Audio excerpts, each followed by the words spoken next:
دو جملے. 25 کروڑ عوام نے سب دیکھا اور اس بیانیے کو مسترد کیا اور تحریک انصاف کو ووٹ دیا, نمبر 1. نمبر 2, وہ ایون فیلڈ کی رسیدیں ملی.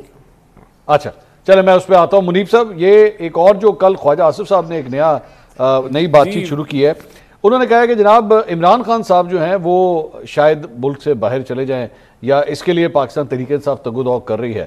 یہ سیریس بات آپ کو لگتی ہے یا آپ کے خیال میں ایک سیاسی بیان تھا؟ وہ آج میرے پروگرام میں بھی تھے, انہوں نے کہا کہ کچھ جو ہنٹ مجھے ملا کہ کچھ ویسٹرن کسی کنٹری کا انہوں نے ذکر کیا ہے, تو میں نے ان سے پوچھا کہ جی کیا یہ آپ کوئی گورنمنٹ ٹو گورنمنٹ کو بات ہوئی ہے؟ تو انہوں نے کہا نہیں, کچھ آف دا ریکارڈ انکوائری ہوئی ہے کہ جی کیا یہ ہو سکتا ہے. اچھا, تو یہاں سے تو ابھی بقول ان کے کوئی مثبت جواب نہیں ہے. اور مجھے اور انہوں نے یہ بھی کہا کہ جی وہ عمران خان صاحب کو نہیں ایسے کوئی ارینجمنٹ ان کا یہ نہیں ہوگا کہ وہ ملک سے باہر چلے جائیں, کیونکہ بڑا مطلب اس لیے نہیں کیونکہ وہ جا کر وہاں پر جائیں اور پھر ملائن کریں پاکستان کو, پاکستان کے اداروں کو, یہ سو آن اینڈ سو فورتھ. سو یہ تو خواجہ آصف صاحب نے کہا ہے. لیکن مجھے لگتا ہے کہ اگر عمران خان صاحب کا باہر جانے والا معاملہ مطلب مجھے اس کی لاجک سمجھ نہیں آتی.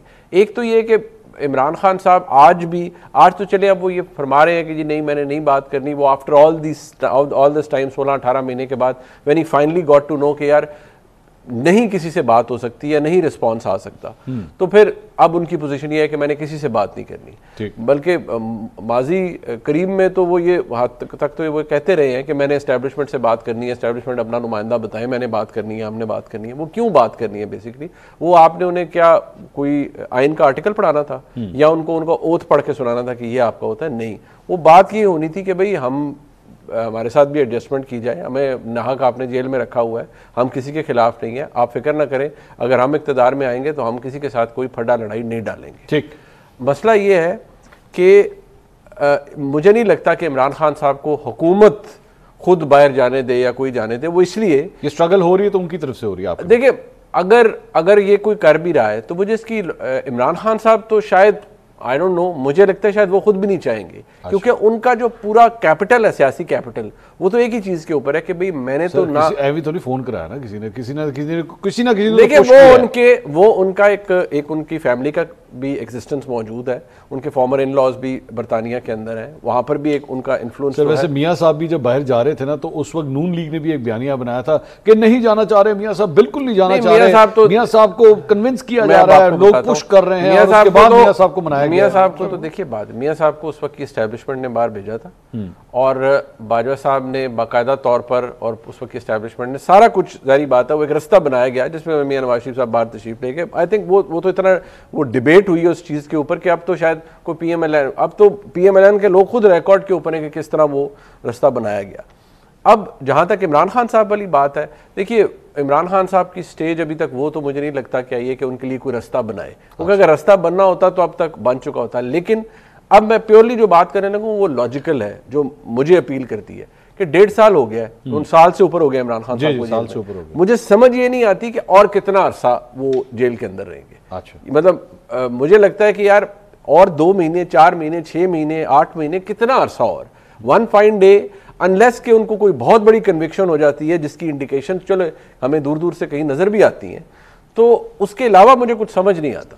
نہیں تو ان کا معاملہ کہ فوجی عدالت میں تو نہیں جا سکتا کہیں. دیکھیے دیر از ایوری لائکلیہڈ کہ شاید یہ ہو, بٹ آئی ڈونٹ نو کہ وہ کتنا آسان رستہ ہے. دیکھیے انسداد دہشت گردی کا جو قانون ابھی جس میں امینڈمنٹ پرپوز کی گئی ہے اس پہ ووٹنگ نہیں ہوئی, اس کو اگر آپ دیکھیں نا تو اس کے اندر بڑا سخت قسم کی چیزیں ہیں کہ اگر آپ وہ دفاع اور پتہ نہیں مفاد عام میں کافی چیزیں بڑے گرے ایریاز اچھا اس میں وہ اتنا روم ہے کہ اگر آپ کسی کو فٹ ان کرنا چاہیں تو 3 مہینے کے لیے تو مجھے اور آپ کو تو ویسے ہی کو غائب کر دے گا. ہمیں تو ویسے ہی بہت برے لگتے ہیں, تو ویسے ہی مطلب اب مجھے اور آپ کو تو ویسے ہی کو اٹھا کے لے جائے گا. آپ کو ضرور اٹھائیں گے, ٹھیک ہے, میں کوشش کروں گا کہ ہم جب بھی جائیں ہمیں اکٹھے ہی جائیں.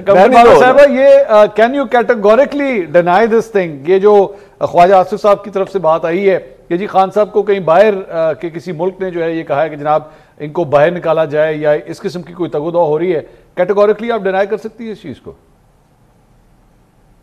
Absolutely yes, I categorically deny it. خواجہ صاحب کی اکثر گفتگو کو categorically deny کرنا پڑتا ہے, وہ گفتگو ہی اس طرح کی کرتے ہیں. اچھا نہیں وہ میں اس لیے کہہ رہا ہوں کیونکہ ہمارے ساتھ ماضی میں بھی ہاتھ ہو چکا ہے نا, ہمیں پہلے بھی یہ بتایا گیا تھا جی میاں صاحب ہو ہی نہیں سکتا باہر جائیں, ہو ہی نہیں سکتا, اور کوئی ایک دفعہ نہیں 2 دفعہ ہو چکا ہے پہلے بھی. دو دفعہ گئے ہیں وہ, تو ہر دفعہ گئے ہیں. آج ان کی حکومت ہے پھر باہر چلے گئے ہیں, ان کا دل نہیں لگتا پاکستان میں.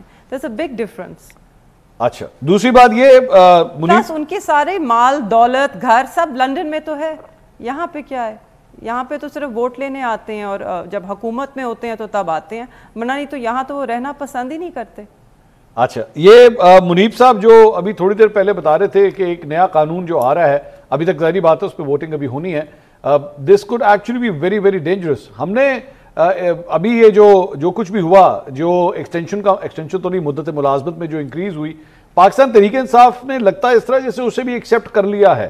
سلمان اکرم راجہ صاحب کا میں بیان دیکھ رہا تھا تو انہوں نے کہا ہو گیا انٹرنل معاملہ تھا, اب آگے چلیں. انہوں نے کہا ڈیبیٹ ہونی چاہیے تھی لیکن چلیں ہو گیا تو ہم اس کے ساتھ آگے چلیں گے. نہیں بالکل جی بالکل ڈیبیٹ ہونی چاہیے تھی, اور ایکسیپٹ نہیں ان دا سینس کہ ہم نے تو اس کو اپوز کیا, ہم نے ان بلز کو مسترد کیا, مگر میجورٹی ہمارے پاس نہیں ہے تو ہم ان بلز کو روک تو نہیں سکتے تھے. مگر بالکل ہمارے سوال ہیں اور آج بھی ہیں.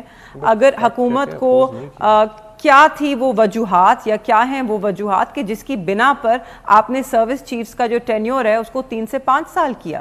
آپ کوئی بھی قانون سازی کرنے سے پہلے آپ کوئی منطق دیتے ہیں, کوئی لاجک دیتے ہیں. آپ نے دیکھا کہ اس رات اپوزیشن کو نہ سوال کرنے کی نہ گفتگو کرنے کی اجازت تک نہیں ملی. انہوں نے بلز پریزنٹ کیے اور انہیں بلڈوز کیا اور ان پہ ووٹنگ کروائی.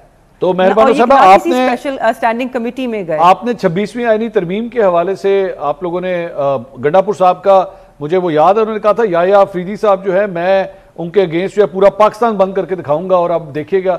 میں ابھی تک اس احتجاج کا انتظار کر رہا ہوں, وہ شروع ہی نہیں ہوا احتجاج. نہیں میرے خیال میں دیکھیے یا آفریدی صاحب جو ہیں he has an out standing career, ایک انڈیپینڈنٹ مائنڈڈ جج ہیں. ضرور انہوں نے ایک جو کمیٹی بٹھائی, یہ ہمیں ضرور بتائیں, اس کا ہمیں سب کو پتہ لگنا چاہیے, ہمارا حق ہے یہ جاننے کا کہ جب 3 سینئر موسٹ ججز کے بیچ میں سے آپ نے ایک کا چناؤ کیا تو وہ کیا وجوہات تھیں کہ منصور علی شاہ صاحب اینڈ جسٹس منیب اختر صاحب وہ اوور لکڈ. کوئی تو وجوہات ہوں گی نا, شاید آپ لوگ بہت بہت شکریہ. تھینک یو مہربانو صاحبہ, رانا احسان افضل صاحب, منیب صاحب بہت بہت شکریہ. ناظرین پاکستان تحریک انصاف نے اس پارلیمانی کمیٹی کا بائیکاٹ کر دیا تھا. اگر پی ٹی آئی شاید اس کمیٹی میں بیٹھی ہوتی تو شاید ان کو اس وقت وہ وجہ بھی پتہ لگ جاتی کہ یا آفریدی صاحب کا جو انتخاب ہے وہ کیوں کیا گیا. پروگرام سے اب تک اتنا ہی, کل آپ سے دوبارہ ملاقات ہوگی. اللہ حافظ.